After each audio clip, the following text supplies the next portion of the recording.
Parti pour ce prix des Ducs de Normandie, un groupe 2 disputé sur la distance de 2450 mètres. Nous avons des champions en piste à l'occasion de cette épreuve et les concurrents sont partis évidemment sur un train très soutenu. On voit tout de suite un bon départ notamment de Jean-Michel Bazir avec le numéro 14 Commander Crow et très bon départ aussi maintenant du numéro 8. C'est Glenn Chronos associé à Dominique Lochneux qui prend tout de suite l'avantage, Michel. Écoutez, ça va certainement changer. Ces chevaux-là cherchent avant tout à prendre une bonne position à la corde et être couverts. Donc on va voir qui va se dévouer. On voit Nouba du Chaptel venir en troisième épaisseur.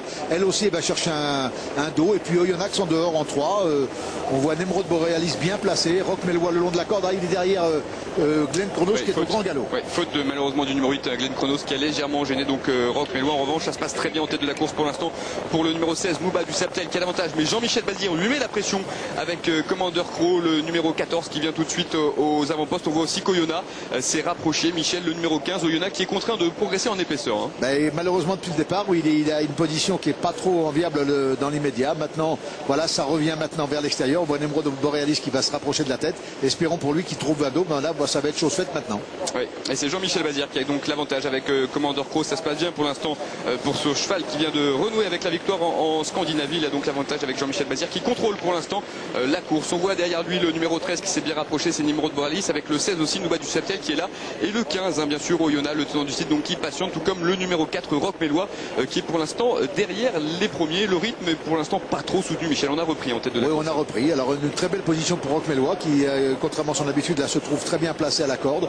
Et attention à lui, s'il y a un sprint final, ça peut être il peut être assez tranchant dans les 200 derniers mètres. Allez, Jean-Michel Bazir a toujours l'avantage avec Commander Crow qui fait belle impression à cet instant, ce pensionnaire de Fabrice Soulois qui donc contrôle toujours l'épreuve à son extérieur. Oyonnax commence maintenant à lui mettre la pression. Il vient en deuxième position devant encore le numéro 13 Nemrod Borealis qui est troisième le long de la corde, devant encore aussi qui patiente le numéro 7 Nuit Torride qui vient en 4-5e position. Parlons notamment du numéro 4 Roch Mellois. Il est pour l'instant 7-8e le long de la corde, un peu enfermé, Michel. Oui, un peu enfermé, mais vous savez la ligne droite est longue ici. Alors espérons pour lui qu'il trouve un jour pour finir. Et on voit aussi que Quaker Jet est très bien placé en 6e position, bien à l'abri. Et suivi notamment par le numéro 2 Quid de Chien. Les concurrents vont bientôt pénétrer dans la dernière ligne droite avec Jean-Michel Bazir et le numéro 14 Commander Crow qui ont toujours l'avantage. Oyonnax, le tenant du titre, leur mettre la pression à l'extérieur. On voit en 3e position notamment le numéro 7 Nuit Torride qui tente de progresser avec Quaker Jet qui va pas tarder à être décalé par son partenaire. La dernière ligne droite, c'est pour l'instant toujours Jean-Michel Bazir qui a l'avantage avec le numéro 14 Commander Crow, mais les attaques fusent à son extérieur, notamment celle du numéro 15 Oyonnax qui tente de refaire du terrain avec pour l'instant Nuit Torride qui vient en 3e position.